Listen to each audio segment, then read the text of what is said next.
Hey everybody, glad to see you back.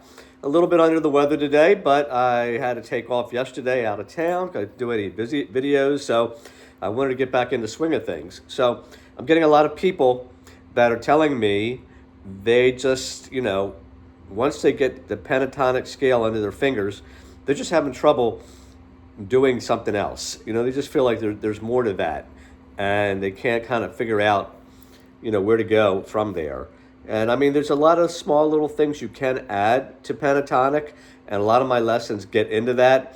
Just some nuances as far as sliding up the notes or bending notes or pull-offs or different types of bends or double notes, dyads.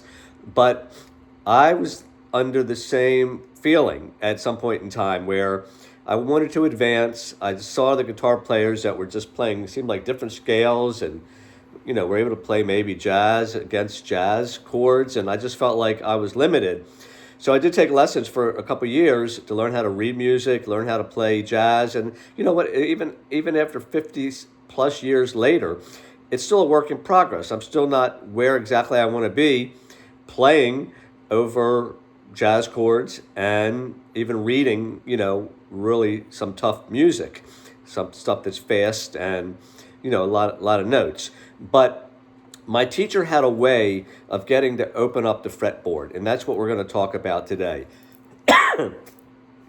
He wanted you or me or his students to understand how you could play the C7 scale in different positions up the neck, okay? Once you learned those positions, then there was a way to mix in arpeggios and then chromaticism. Right now, we're just going to concentrate on the C7th scale in one position, and then we'll start moving it up.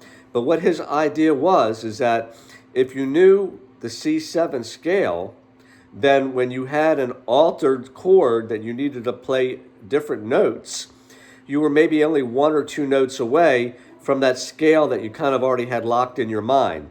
Because when you're playing jazz, you're going to have a lot of minor 7th flat 5 chords. You're going to have a lot of dominant 7th sharp 5, flat 5, sharp 9, flat 9. So if you know the C7 scale in all of these positions, you can get to those altered chords, and then when you're doing solos, that where those certain notes are that you have to deviate so it sounds really the right solo against the right chords, okay? Because how to find out where that sharp 9 note is, or that flat 5 note is, or the a ninth or 11th, or even going to the minor. So we're going to start on the 3rd string. If we're going to do a C scale, obviously we're going to start on the C note, but we want to open up every string on the fretboard. So I'm going to just show you the positions that you need to play, and then I'll talk to you about where the C7 is as we get to it. We're going to start with the G on the 3rd fret on your E string, and then we're just going to play G, A, and B flat. Okay, B flat is the 7th in the C scale. Okay, so even though we didn't start with C, these notes, G, A, and B flat, are right here. And that's in the C scale, okay? After the E string that we're doing, then we're going to do A string, C, and D, okay? So what we have is... Now the next two patterns are going to be the same. We're going to go down to the 2nd fret on the D string, and we're going to play E, F, and G, okay? Now what that is that G is the 5th of your C scale. So what we are showing you right now, these notes are in the C scale on the E string, just like on the E string down here, but it's not like, the repetitive 7 notes scale, okay? And you don't want to be doing that anyway when you're soloing. So if you were thinking about what's he talking about C scale, well, we just talked about the first 5 notes when we talked about the A string and the D string. Okay? And then when we go to the G string, we're going to do the same pattern. We're going to go to the A, the B flat, which again is that seventh of the C scale, and then we're back to C again. So what we have here with the C scale, starting on the A string C note,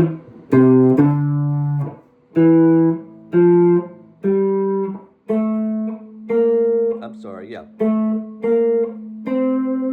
Okay, so I got that seventh in there. And then the next two patterns are going to be the same as what we played on the E string. On the B string, we're going to play D, E, F. And then on the E string, we're going to play G, A, B flat. So we're only thinking C7.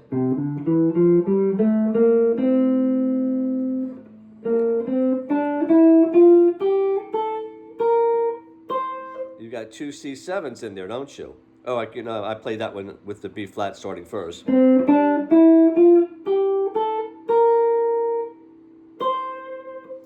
Okay? That B flat sounds a little off because we're not doing the major scale. Now, obviously, if you want to go from right to the major scale, you're not playing the B flat, you're playing the B. But that's the kind of thing you need to get into your head, okay? Because you know the C7th, then it's easily to back off in this position to get to the major scale. And all we're trying to do is to get you familiar with the notes in each position and how you need to alter your soloing based on the chords that you're playing against, okay? You may not think about it that much when you're in a key playing rock and roll and you know it's in the key of E or the key of A and you're doing your pentatonic thing, and that's fine, that fits well. But when you're getting into other music, okay, that's not rock, when you're getting into some jazz type of, or Broadway or different songs like that, you need to be able to play the notes that chord is basically telling you to play when you have a solo, okay? And that, I don't want to get into all the different types of chords you can, notes that you need. Right now, we're just talking about a few. So get this under your fingers.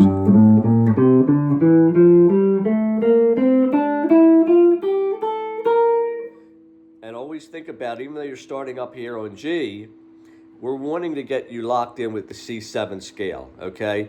Somebody that looks at this and says, we're starting at G. Well, that has a minor third and a minor 7, meaning that,